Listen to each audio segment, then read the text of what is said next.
Hello everybody, this is Jane in Dubai. Welcome to my YouTube channel. So for today's vlog ay magluluto po ako ng pancake or hotcake. Ayan. So ang una ko pong gagawin ay isasalin ko na po itong flour mixture dito sa aking malaking bowl. Ayan. At sunod ko na nga pong ilalagay itong aking evaporated milk. Ayan.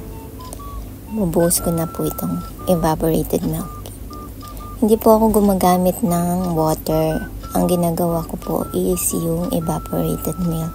Yun po ang aking ipinangtutunaw sa ating flour mixture. Ayan.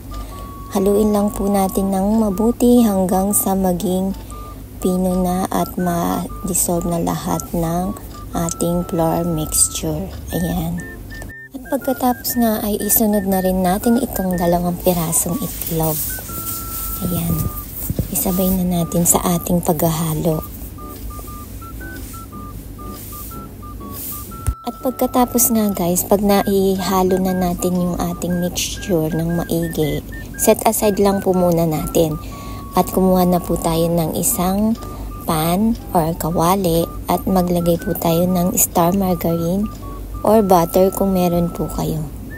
Ayan, so tutunawin ko lang po muna yung ating butter hanggang sa mag-melt po siya. Ayan po. At pagkatapos nga po, pag natunaw na po natin yung ating star margarine or butter, ihahalo na po natin ito sa ating mixture. Doon po sa minix natin na flour para sa ating pancake. Ayan. So, ganito po yung aking ginagawa para hindi na po ako kailangan maglagay pa ng oil sa pagpapry ng ating pancake. So, diretso ka na lang po, bali, maglalagay ka na lang bali sa kawali. Hindi mo na siya kailangan lagyan ng mantika or anything.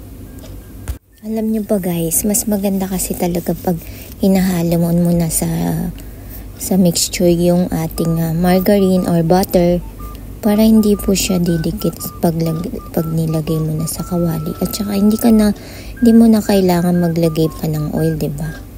Mas madali. Ayan. So ang una natin gagawin ay ayan na. Maglagay na tayo ng ating pancake. Ayan. So dito ko na rin siya niluto sa pinagmeltan ko ng star margarine. Ayan, ganyan lang yan kadali guys. At ito na nga guys yung ating pancake. Ayan luto na siya. So tamang-tama lang yung kanyang pagkaluto. Hindi naman siya yung nasunog talaga. Diba? Ang ganda ng kinalabasan. Diba guys? Marunong na akong magluto, diba? Tamang-tama ang pagkakaluto. Alam nyo guys, magandang pang pang almusal, lalo na kung may mga anak kayo na nag-aaral. At least mabilis lang at hindi mahirap gawin, lalo na kung nagmamadali na kayo. So, yan lang po for today. Thank you for watching. See you on my next vlog.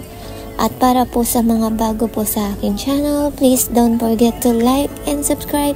At i-click mo na rin ang notification bell para updated ka sa lahat ng videos na i-upload ko. Thank you. Bye!